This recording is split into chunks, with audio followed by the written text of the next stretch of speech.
Assalamualaikum warahmatullahi wabarakatuh. Salam sejahtera bagi kita semua. Bismillahirrahmanirrahim. Selamat ulang tahun ke-77 Radio Republik Indonesia. Perjalanan bangsa Indonesia tidak dapat terlepas dari kiprah RRI.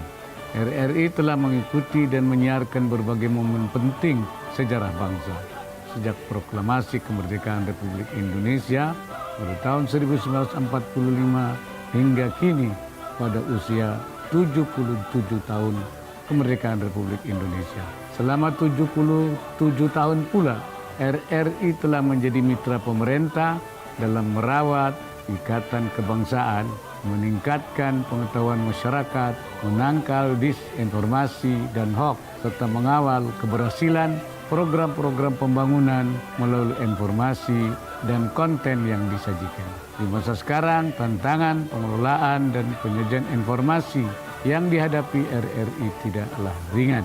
Meskipun begitu, kondisi tersebut tidak perlu dikhawatirkan karena RRI memiliki pengalaman melintasi zaman, adaptasi teknologi penyiaran, dan kekuatan jaringan yang tersebar ke seluruh negeri. Jadikan modalitas tersebut untuk memperkuat transformasi RRI di era digital yang kompetitif ini, agar RRI sekali di udara, tetap di udara.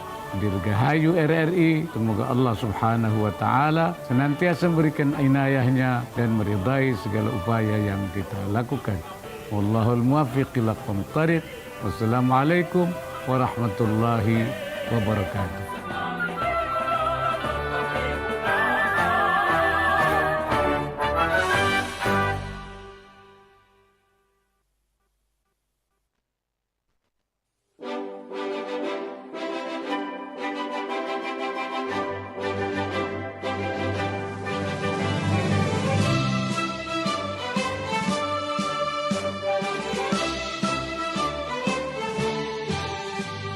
Assalamualaikum warahmatullahi wabarakatuh. Salam sejahtera kepada kita semua. Saya Ilham Akbar Habibi. Selamat merayakan hari ulang tahun ke-77 untuk Radio Republik Indonesia atau RRI. Eksistensi RRI berawal pada saat awal kemerdekaan yang saat itu RRI berfungsi sebagai penghubung pemerintah dengan rakyat dalam menghadapi perjuangan bangsa. Saya berharap eksistensi itu tetap hidup dan dijalankan oleh angkasawan, angkasawati itu adalah penyiar RRI. Saya juga berharap RRI konsisten menjadi media yang mempersatukan bangsa Indonesia serta menjadi radio yang bisa menjangkau masyarakat sampai ke pelosok-pelosok daerah dengan berita-berita yang mencerdaskan masyarakat. Berita-berita itulah yang menurut saya bisa menjadi pencetus untuk bangsa kita mendapatkan inspirasi yang mengajak mereka untuk memikirkan solusi-solusi yang kita perlu adakan untuk tantangan-tantangan yang kita hadapi dalam bentuk inovasi. Sekali di udara, tetap di udara. Sekian dari saya, Ilham Akbar Habibi. Assalamualaikum warahmatullahi wabarakatuh.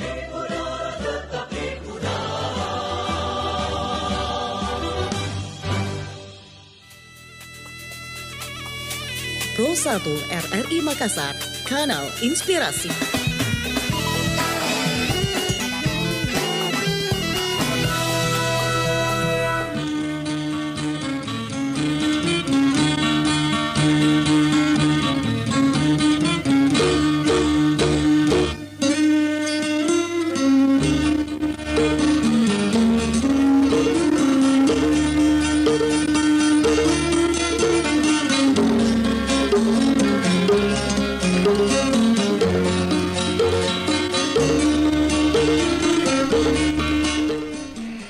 Ya, Assalamualaikum warahmatullahi wabarakatuh. Selamat malam pendengar dimanapun Anda berada kembali. Saya Arfan menyapa Anda kembali di program Kiprah Desa untuk edisi malam hari ini. Di hari Rabu 14 September 2022. Nah, tentunya kita hadir dengan ragam informasi-informasi untuk para petani dimanapun berada, warga tani, kelompok tani. Di kesempatan malam hari ini kita akan hadir dengan topik bahasan perisai hijau masyarakat pesisir pantai di Sinjai.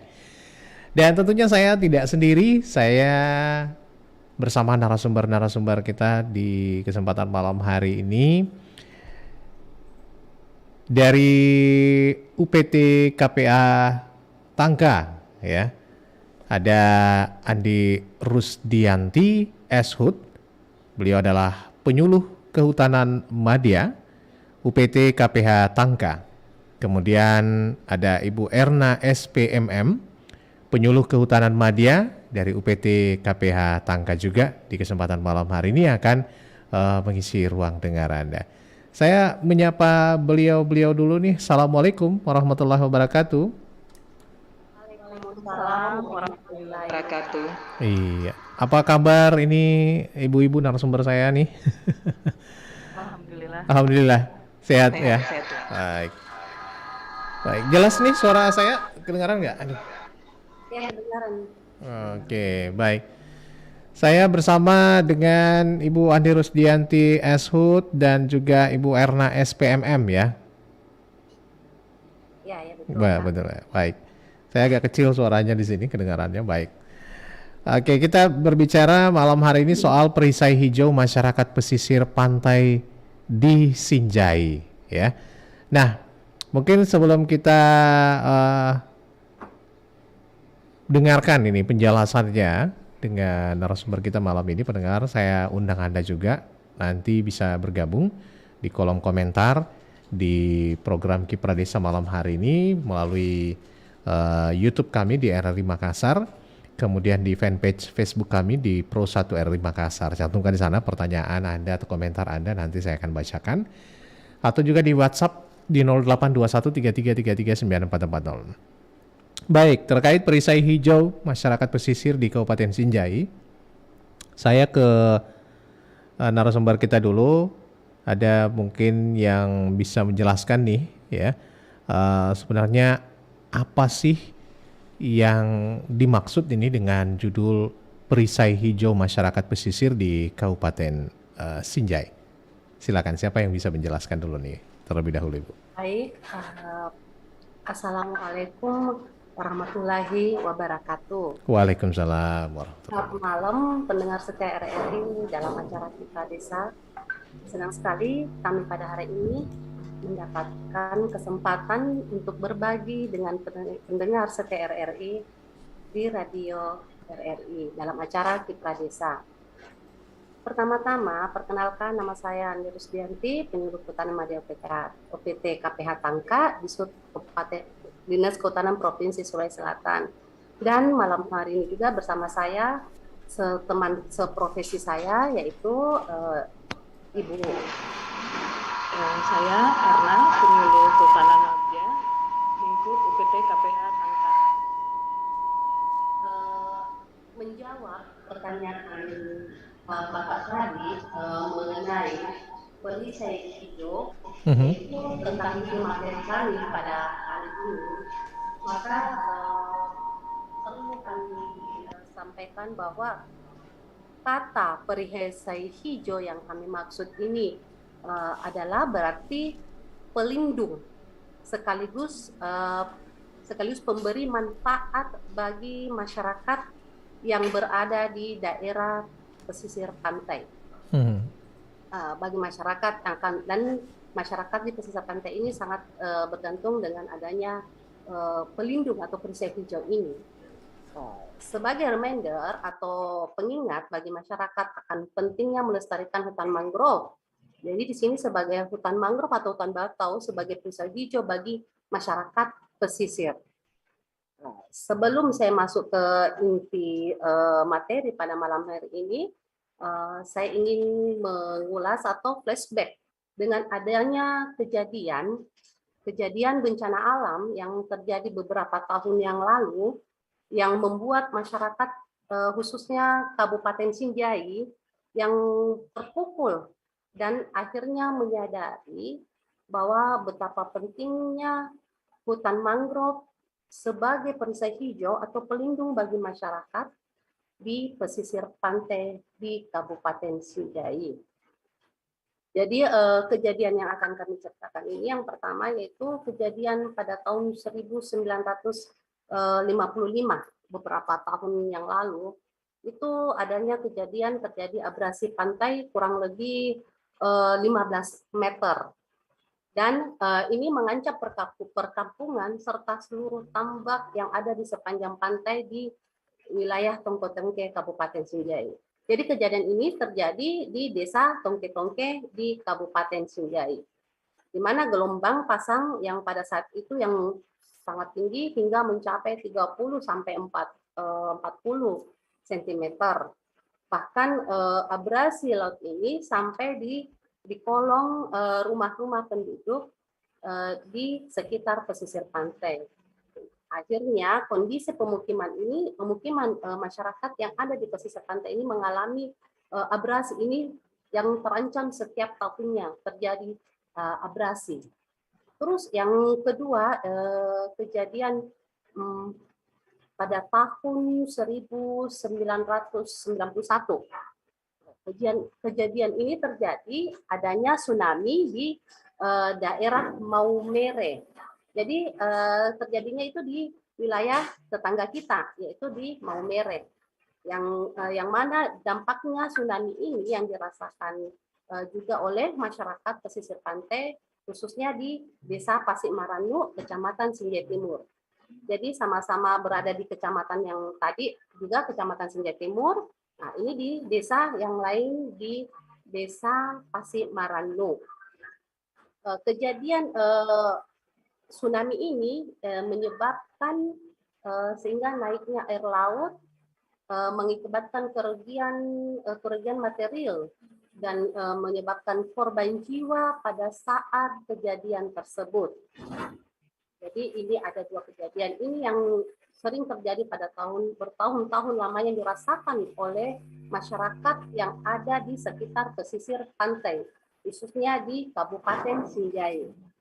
Nah, dengan kejadian ini berdampak langsung pada masyarakat, di mana masyarakat kesulitan untuk mendapatkan lener, kepiting yang merupakan penghasilan mereka sehari-harinya.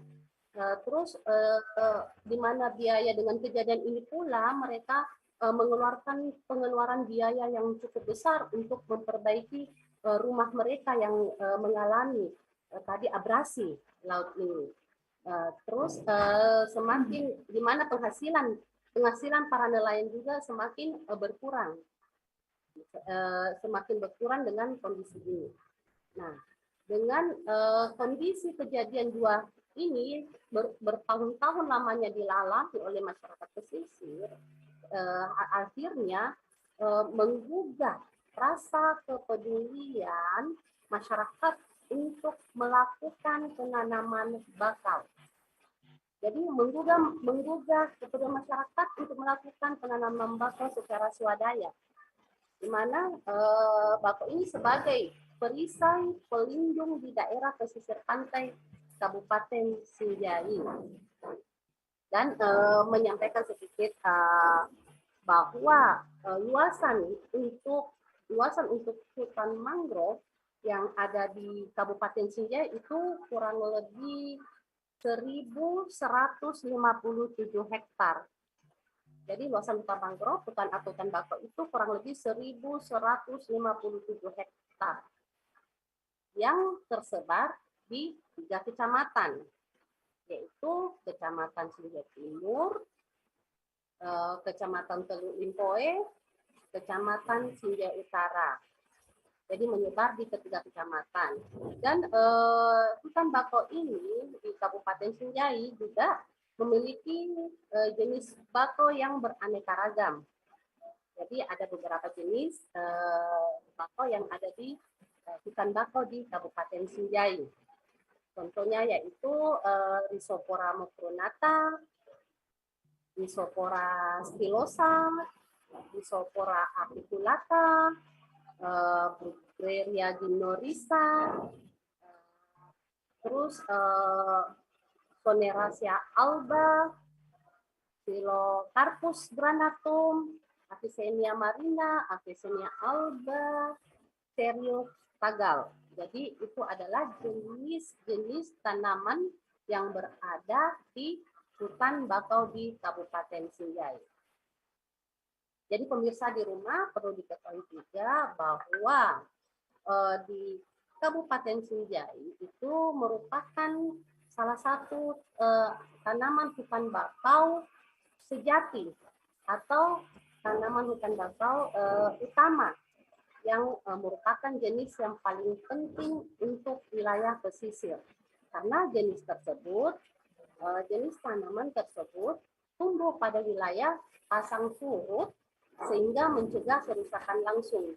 Jadi manfaat dari tanaman ini memang betul-betul cocok di wilayah pesisir pantai karena untuk sebagai pelindung perisai ini mencegah kerusakan langsung yang dirasakan oleh masyarakat di daerah pesisir pantai. Itu mungkin. Terima kasih. Baik, terima kasih. Nah, itu tadi penjelasannya dari Ibu Andi Rusdianti ya terkait apa yang dimaksud perisai hijau masyarakat pesisir di Kabupaten Sinjaya. Ternyata adalah bakau ini ya. Nah, pertanyaan selanjutnya mungkin terlintas dari penjelasan tadi antara hutan mangrove dan hutan bakau nih. Menurut banyak orang itu biasanya hampir boleh dikatakan mungkin ada perbedaan ya mangrove dan bakau. Tapi yang bagaimana sih sebenarnya ya perbedaan dari mangrove dan hutan bakau ini? Mungkin ada yang bisa dijelaskan ini atau saya ke narasumber kita Ibu Erna. Silakan Ibu Erna mungkin bisa menjelaskan sedikit perbedaan hutan mangrove dan hutan bakau ini apa ini? Terima kasih. Maaf Pak, suara saya kedengaran? Ya, jelas, sudah jelas sekarang. Terima kasih. Memang pada umumnya masyarakat awam mengartikan hutan mangrove itu sama dengan hutan bakau. Tetapi mangrove dan bakau adalah dua hal yang berbeda. Secara fungsi hutan mangrove dan hutan bakau memang mempunyai fungsi yang sama, tapi dari segi harfiah berbeda. Hutan mangrove merupakan kumpulan beberapa spesies pohon atau semak-semak yang tumbuh di sekitar garis pantai dan bisa hidup di lingkungan yang bersanitasi tinggi. Sedangkan kalau hutan bakau itu kan nama lokal yang diambil dari tanaman Marga rhizophora. Orang biasa sebutnya bakau. Kalau di daerah Sinjai, masyarakat menyebutnya bakau. Itulah mengapa di Kabupaten Sinjai ini disebut sebagai hutan bakau. Karena spesies Rhizophora dominan tumbuh di daerah pesisir pantai di sepanjang Kabupaten Sinjai. Mungkin seperti itu, Pak. Jadi secara fungsinya saja yang sama gitu ya? Betul. Baik. Nah, pendengar dimanapun berada, kita lanjut ya, masih menyapa Anda di acara Kipra Desa ini. Nah, saya ke narasumber kita kembali berikutnya, Ibu Andi Rusdianti. Bisa dijelaskan apa manfaat yang dirasakan oleh masyarakat pesisir pantai saat ini setelah adanya hutan bakau di sana? Ya, silakan Ibu Andi.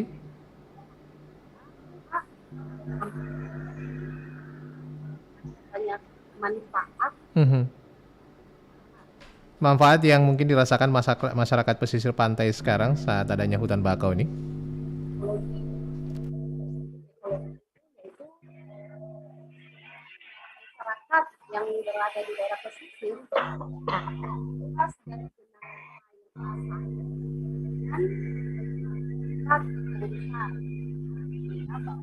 tidak terjadi lagi pemikisan pantai di daerah pesisir pantai atau di pemukiman penduduk yang berada di pesisir pantai ini.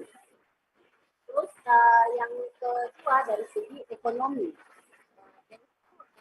bisa menjadi sumber beli atau penjualan bibit bakau. Dan itu sebagai tempat hidup desa laut, seperti adanya pengembangan kepiting bakau, ikan, seperti atau udang. Terus ada juga dari segi ekonomi ini, pengembangan kerajinan bahan dasar dari bakau, penjualan aneka makanan dan minuman dari bakau, juga sebagai tanaman bakau juga ini, daunnya itu bisa menjadi sumber makanan pakan ternak sapi dan kambing. Dan juga dari segi ekonomi ini bisa menjadi tempat wisata hutan bakau, di mana sebagai media kunjungan atau praktek magang, penelitian, banding atau summer school. Dari segi sosial ekonomi, penanaman mangrove yang telah dengan masyarakat, contohnya itu baik dari kelompok peduli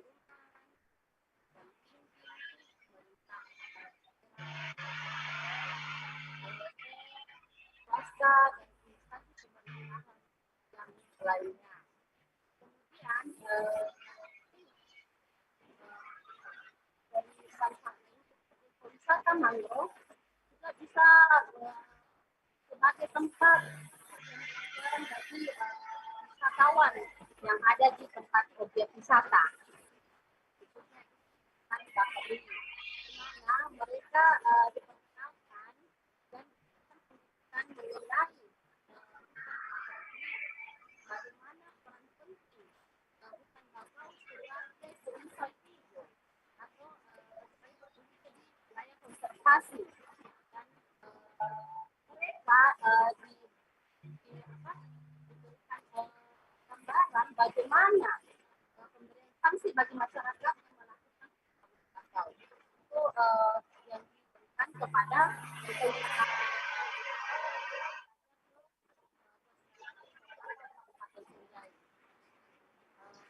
juga dengan adanya objek wisata hutan mangrove ini, sehingga kawasan hutan mangrove bukan saja hutan bakau yang ada di Kabupaten Sinte ini sampai ke taman nasional. Adanya kegiatan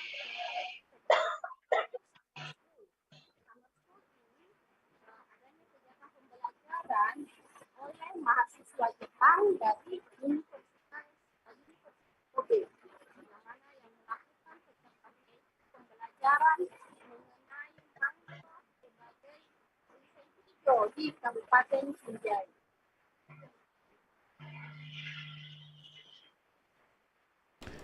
Ya, mungkin agak sedikit gangguan ini suara dari Ibu Andi Rusdianti nih. Ya Ya. Pak, hujan di sini Pak. Hujan deras ya di Sinjai. Hujan deras, Pak. Waduh, jadi sinyalnya agak putus-putus ya. Ya, Pak. Baik, kita ke pertanyaan berikutnya mungkin ke Ibu Erna nih ya. Mungkin setelah masyarakat setelah masyarakat pesisir ya menyadari arti penting sebuah hutan mangrove sebagai perisai hijau ya. Sejauh ini apa saja yang telah dilakukan masyarakat untuk dalam hal ini terjun turut melestarikan hutan mangrove ini di sana?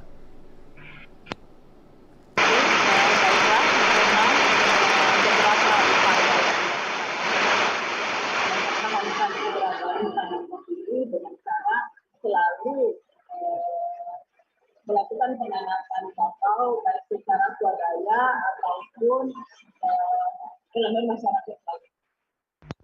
Kedua, adanya pengembangan sumber daya masyarakat pesisir dengan meningkatkan kepedulian dan pengetahuan mereka dalam pertemuan kelompok atau pelatihan baik yang diadakan oleh pemerintah setempat ataupun lembaga swadaya masyarakat lainnya, sehingga terbentuklah kelompok-kelompok pelestari sumber daya alam.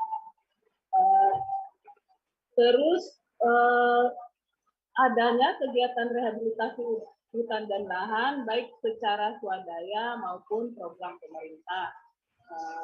Dalam hal ini banyak kegiatan-kegiatan pemerintah yang dilaksanakan oleh masyarakat seperti rehabilitasi hutan dan lahan pengembangan mangrove.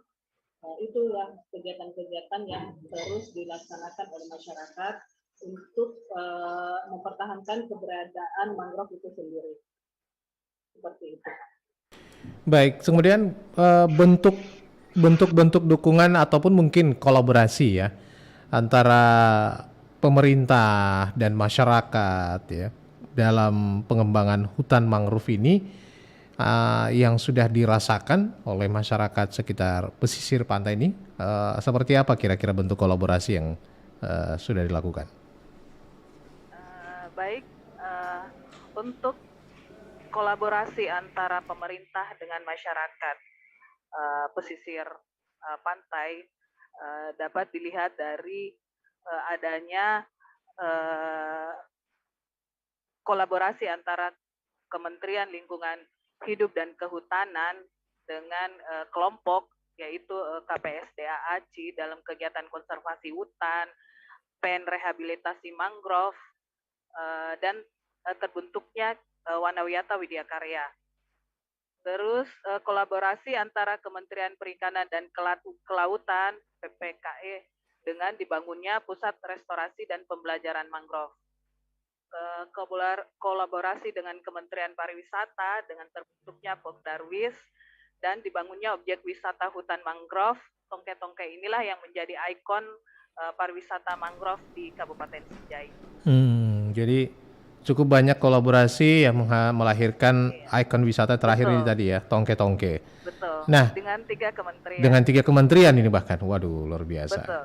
Oh, oke, jadi dari sedikit, kan cuma dari bantuan dari Kementerian Lingkungan Hidup dan Kehutanan, Kementerian Perikanan dan Kelautan, dan kolaborasi Kementerian Pariwisata. Ya, bentuk-bentuk kolaborasi lainnya. Contohnya dari kolaborasi dari LSM, misalkan mengadakan kegiatan yang berkaitan dengan pengembangan khusus di daerah hutan bakau itu sendiri. LSM dan dari peduli lingkungan. Itu baik. Nah, ini juga ada pertanyaan mungkin sekitar tanaman bakau ya, pemanfaatan dari tanaman bakau itu apakah bisa dimanfaatkan sebagai bahan pangan? Apakah ada kandungan atau manfaat yang bisa diolah yang bisa bermanfaat bagi manusia di sana, Ibu? Jadi pemanfaatan mangrove itu sebagai salah satunya itu sebagai bahan makanan. Bahan makanan bisa ya? Ya, betul, sebagai bahan makanan di sini. Jadi masyarakat pesisir sudah sejak dulu telah memanfaatkan mangrove sebagai pengganti nasi. Di mana pada saat itu kita dalam keadaan mengalami keadaan krisis pangan pada tahun 1963 sampai 1965. Dengan adanya krisis pangan ini, masyarakat daerah pesisir pantai itu memanfaatkan mangrove atau bakau itu sebagai bahan pangan yang disebut biasa kalau nama daerahnya itu nasi cuke. Nasi cuke dan nasi cuke ini merupakan salah satu kearifan lokal masyarakat di sekitar bakau. Jadi itu adalah salah satu bahan pangan waktu dia mengalami krisis pangan. Namun dalam perkembangannya pemanfaatan mangrove sebagai bahan makanan sudah banyak dilupakan, tidak istilahnya mungkin karena sekarang sudah tren dengan makan makanan instan yang sudah ada sekarang ini, akhirnya makanan yang sudah sejak lama kita kenal, contohnya nasi cuke ini, anak muda udah artian lebih memilih makanan-makanan yang instan yang ada sekarang ini. Jadi pemanfaatan mangrove sebagai bahan makanan sudah banyak dilupakan.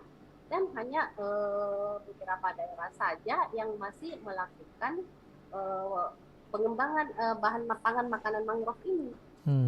Oleh sebab itu perlu didorong pemanfaatan mangrove ini sebagai bahan makanan dengan tetap menjaga kelestarian ekosistem mangrove itu sendiri.